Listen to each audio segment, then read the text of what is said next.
Hi friends, இப்போ நம்ம இந்த வீடியோவில் என்ன பார்க்க போகிறோம்னு கேட்டிங்கன்னா, முட்டை வறுவல் பெப்பர் போட்டு எப்படி செய்யலான்னு பார்க்கலாம். இதுக்கு தேவையானது பார்த்திங்கன்னா, முட்டை வந்து நான் 4 வந்து நான் அவிச்சு எடுத்துருக்கிறேன். வந்து 2ஆக கட் பண்ணி எடுத்துருக்கிறேன். முட்டை வந்து பார்த்திங்கன்னா நமக்கு வந்து நல்லா வந்து ஃபுல்லாக வேகக்கூடாது, ஏன்னா முட்டை வந்து குழப்பாயிடும். ஒரு மிதமான தீயில வச்சு ஒரு 90% நல்லா வந்து நம்ம எடுத்துக்கலாம்.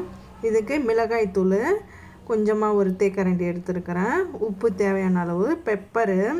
இது பெப்பர் பார்த்திங்கன்னா நம்ம வந்து கொஞ்சம் கூடுதலாக தான் எடுத்துக்கலாம், ஏன்னா குழந்தைங்களுக்கு சளிலாம் பிடிக்கும்ல, அதுக்கெலாம் இந்த பெப்பர் போட்டு குழந்தைங்களுக்கு தெரியாமல் வந்து இந்த மாதிரி முட்டை வறுவலில் இந்த மாதிரி செய்யும்போது பார்த்திங்கன்னா குழந்தைங்க ரொம்ப விரும்பி சாப்பிடுவாங்க. அவங்களுக்கும் வந்து இதில் வந்து பெப்பர் கலந்துருக்கு அப்படின்னு சொல்லிட்டு தெரியாது.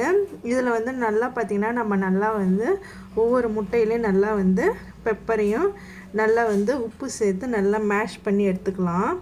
பார்த்திங்கன்னா ஒரு 1/2 அன் ஹவர் வந்து நல்லா ஊறட்டும். இந்த மசாலா நல்லா ஊறினா தான் நமக்கு வந்து நல்லா மொறுன்னு கிடைக்கும்.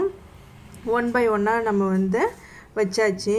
அதுக்கப்புறம் பார்த்திங்கன்னா நம்ம கடாயில் வந்து எண்ணெயை ஊற்றிக்கலாம். கொஞ்சம் லைட்டாக வந்து மிதமான தீயில வச்சு நம்ம 1 பை 1ஆக வந்து எடுத்துக்கலாம். ஒன்று மேலே ஒன்று போடக்கூடாது, வேகாது. கொஞ்சம் எண்ணெய் வந்து நம்ம மிதமாக ஊற்றிக்கலாம்.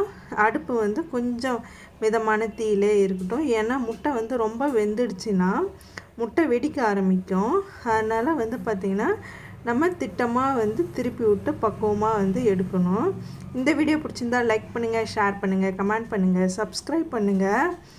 பார்த்திங்கன்னா முட்டையோடைய கலரு, இந்த மிளகாய் தூள், அந்த மசாலா எல்லாமே அந்த முட்டையில் நல்லா இறங்கிடுச்சு. நல்லா வந்து 50% வந்து நமக்கு வெந்து வந்துடுச்சு. முட்டையில் பார்த்திங்கன்னா நமக்கு ப்ரோட்டீன்லாம் இருக்குது. நம்ம வந்து வீக்லி 3 தடவை வந்து நம்ம முட்டை அவிச்ச முட்டைலாம் எடுத்துக்கலாம். குழந்தைங்களுக்கும் வந்து நம்ம விரும்பி கொடுக்கலாம். பார்த்திங்கன்னா நமக்கு நல்லா கலர் வந்துடுச்சு. இப்போ பார்த்திங்கன்னா இது வெரைட்டி ரைஸு, அதுக்கப்புறம் பார்த்திங்கன்னா வெஜ்ஜு, இது மாதிரி வந்து எல்லா வெரைட்டி ரைஸுக்குமே பார்த்திங்கன்னா நம்ம வந்து இதை சூப்பராக இருக்கும். ரொம்ப டெலிஷியஸாக இருக்குது பார்க்கும்போதே கலர். Okay, bye friends.